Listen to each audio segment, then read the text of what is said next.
Archibald with Grenier 2-on-1. Archibald, Grenier in front. Oh, what a save! Front took a shot off the outside of the goal. Came back in front for a long play, and it's punched out of play by Joachim Eriksson. Coming in down the right wall. Then for Peltier, cuts back. Chorney lost his stick, gives a little space for Peltier. One-timer from Biega, knocked down and hung on to by Jake Allen. Porter gets the puck back out to the line. Regner swings it across left side. Oberg shot gloved and held by Joachim Eriksson. Mentioned the point of game he put together during the Calder Cup run. That one tipped and they score. Out of midair, Ty Ratty tried to fire it in. It was blocked instead by Oberg. DeFazio shot blocked. Now they stretch it ahead for Aucoin. Aucoin winds, fires, save made by Eriksson. O'Reilly handles now for Utica. In front, Jensen kicked it to his stick, put it on goal. Allen the save. Then O'Reilly back behind the net. Tries to put it in front. Jensen quickly turns, shoots, and scores! Nicholas Jensen ripped it past the blocker of Jake Allen, and the Comets even the score at 1. Stolen, O'Reilly on a breakaway.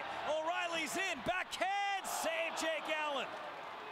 And now they sneak a pass through for Friesen behind the defense. His wrist shot snatched out of the air by Allen's left hand. Wrist shot saved, left a rebound loose in front, scooped up by Ferrio. Comets are out of gas, but they'll try and push it here. Ferrio to Corrado. The defenseman scores! Frankie Corrado over the blocker of Jake Allen. And with 5:46 left, the Comets lead 2-1. It was exciting, but that's to be expected. And you're in a 2-1 hockey game, you know they're going to push, and our guys withheld the pressure, and Yoki was big in net. He was big in net. He didn't give up many rebounds. Yeah. He had everything pretty much under control. He had great focus tonight. He did. He looked sharp. I thought our team, much like him, we were sharp tonight. Frankie coming down, breaking on that one side, and then snapping that shot, pinging it off. He's usually not a guy that leads an attack. He's a hang back kind of guy. So where did that come from? Well, you know, it was just a break that happened. You can see it from our zone. Their D were hanging tough on the blue lines tonight. I thought, and our wingers it was a tough night. They had to battle, scratch, claw to get pucks out of our zone, and he made a good read. The guys stood up on the bench. I didn't really see the shot. I heard it. I think it went off the far post. Yeah. And it was a big hole at a big time of the game. Well, it was also O'Reilly and Ferrio trying to get off the ice, I think. I mean, they had the end of a long shift. It was the end of a long shift, and you know, there's certain players that feel confident enough to take a chance at that time of the game, and you know, I believe in if you see the play, make the play, and if it's there, you got to go for it, and he did a good job there. A game like this, going on a long road trip, does it make it a little easier? You know, it's just at that time of year where every win matters, and you know, we can't afford to have any off nights at this time of the year, and we talked about that the last few days with our team. I thought they responded in Hamilton, and they responded tonight. Physically, going up to this road trip, how well what kind of shape are you guys in? You know, Stewie's out, and that's the guy who wears the C for you. Physically, how are you? Oh, we're pretty good. Knock on wood, except for Stewie. Cal O'Reilly came back tonight and looked real good. Yeah, so we're as healthy as we're going to get for the road trip, and yeah, see where it goes. How long is Stewart out for, do you know? I'm not sure. Hopefully he can but play. He's not going. No, he won't be on the trip. Coach, given the fact that you're going to Abbotsford this coming weekend, same organization that the Canucks had an interesting little altercation with on Saturday, Kellen Lane's first ever game. Right. You expect a lot of fun up there this weekend at least? Oh, I don't know. You know, it's just because Calgary and Vancouver got into a big fight the other night. I don't think it's going to lead over into our game, and you know, they'll be ready to play us. They got a real good team though, and we got our hands full, definitely. At the very least, a team that you're very familiar with, so you played them a bunch, the team that you play the most this season. It is. You know, they're one of the top teams in the league. I think we've played well against them so far. You know, when you're playing top teams, you know as an individual that you have to be ready to play. And I find that, knock on wood again, our team has played quite well against teams that are, you know, near the top of the league. And it really shows that when we're mentally sharp and when we're physically engaged, that you know, our game is, we can play right with those guys. Speaking of Lane, we just, you know, he had the 2-second debut. We just found out he scored tonight. Did he really? Gets his first Wow, NHL that's goal. awesome. No, that's so good to see. You know, it's there's two reasons why we're here. Obviously, to win hockey games and to develop hockey players. So, just hearing that Lehner, I was proud of him the first game for holding his own in that altercation, and he's a guy that's taken big steps this year. To hear he just scored is really awesome. Travis, we've talked about before the little margin for error. How do your team keeps going to the well? How hard is it to do that? I mean, like, you got it the other night. You had to gut out a game. Tonight you gut out a game. Get it? Well, that's the way our team's going to have to learn to win. We're not an offensive powerhouse. We have to work to score our goals. Our special teams have to be good, and our goaltending has to be good. One of the focuses on our meeting today was, we need everyone to bring their best game to the rink. 12, 14, 15 guys probably isn't going to be enough. But that's good for these guys. They're learning to be pros. They're learning to develop habits that make them play good every night. You can't go to the NHL and play good 2 out of 3 nights. It isn't good enough. You can have a bad game maybe every 20 games, 15 to 20 games, but it still isn't that bad. Yeah. And you got to find a way. And that's part of the process of us teaching these guys what it takes to play in the NHL. And it's consistency, and it's hard work, and it's really being hard to play against, no matter what kind of player you are. You're hitting the road, you're going to Abbotsford. By the time you come back, it's going to be the end of January, and we've got February coming up, March coming up, and then it's really home stretch time. Is this a point where you start to set any goals with this club, or is it just a progression and it's a work in progress? Well, it is. We're keeping an eye on things, and even tonight, I talked to our team about. I don't really believe in must-wins. I mean, you can say it's a must-win. You can say we've got to win 4 out of 5, 4, 3. You can talk all you want about musts. For me, it's a process. And tonight we said just play your best.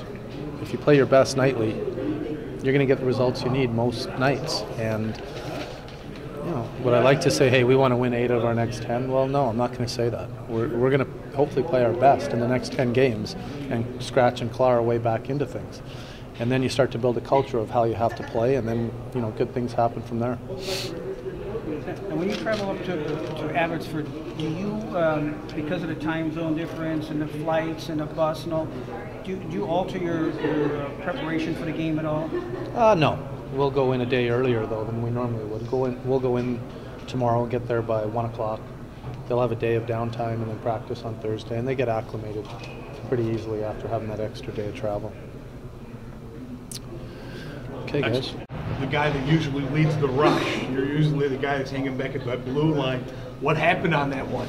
I just saw an opening, and I was actually thinking of going for a change, and I got a boost from my D partner, Jan Sove, so he kind of gave me a tap on the butt, and then, next thing you know, I'm at full speed, and puck's in the back of the net. Did you see the corner, or were you just putting it on net? I think I was more shooting for a rebound, more high percentage play, but I'm pretty happy that the puck went in. That was a tingle, man. That was a nice sound. Yeah, it's it's nice to get rewarded like that offensively every once in a while. So it's a pretty good feeling. And that kid had played extremely well. Did you not think? Yeah, I thought he had a tremendous game. He was he stood on his head, and he you could tell this Allen guy is really NHL ready, and for us to get that goal was a huge momentum swing for us. Go back the other end. Joachim was really on his game tonight too. Didn't give up very many rebounds. Didn't leave anything dangling. Although it was a frantic late rush there, and you tapped a couple away as it was sitting on the doorstep too. Yeah, he stood his ground all night. He was really strong. You can see he's a good goaltender, and he keeps us in games, and both our goalies are really keeping us in games lately, aside from the Albany game. But it's good to have that last line of defense back there. So Frank, you were thinking about getting off because Ferrio was at the end of his shift too. Yeah. All right. So you just made an executive decision. I'm going to go for it. Okay. So you're given the latitude to make these executive choices. Hey, let's talk about going out to Abbotsford. especially after having gotten up there and having a taste with the Canucks. You're going back out into Canuck country, and we already know, based on what they've shown attendance-wise, you'll double what they normally pull into that building. So, you know, when you're going out there, it's almost homecoming as far as fans are concerned out in that building. Plus, you know, you're going to have folks from the organization taking a look too. Does that bring anything extra to the game? I think anytime this team here, the Canucks prospects, go to Abbotsford, it's you know, it's marked on everyone's calendars, the players, the staff, the fans. So it's nice to have that support from the people in Vancouver, and yeah, you know, it's exciting anytime you know, fans can get a sight of you know, what's up and coming. You know, I think they're pretty excited to see it. So it's nice to have that home feel in Abbotsford. Do you expect any extra sort of fun based on what happened on Saturday night between the Canucks and the Flames? I don't know if that carries down at this level, but yeah, I don't know. Frank, did you beat him fireside? Did beat him fireside? Okay. Frank, so just talk about, you know, how exciting it is to, you know, you guys are on a roll now, 2 straight wins. You get your 2nd straight win in front of the home fans, and just talk about the atmosphere tonight and, you know, having these fans behind you. Yeah, the crowd was great. You know, the crowd's been great all year, and the fans have really stood behind us. So you know, there's no complaints there. We're really happy with the enthusiasm that the people of Utica have shown, and yeah, you know, 2 in a row is great, and you know, I think the challenge for us now is to push for more than 2. We've had 2 in a row a few times now this year, so I think now it's about putting, you know, a few more here. John Poderesi from the OD had pointed out with Travis Green, none of these come easy. You guys scramble for every one. You had to fight up in Hamilton to get a W. You had to fight here on the ice to hold off Chicago at the end to get a W. Do you think it's going to come easy at all, or you guys are just going to be scrapping all the way to May?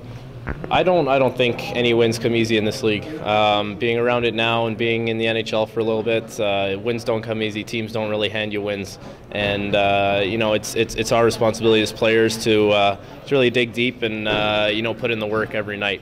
You know, not everyone's going to have their best game, but I think the key is, if you're not having your best game, you need to bring something else to the table, something you know, something you wouldn't normally bring. So, yeah. Great.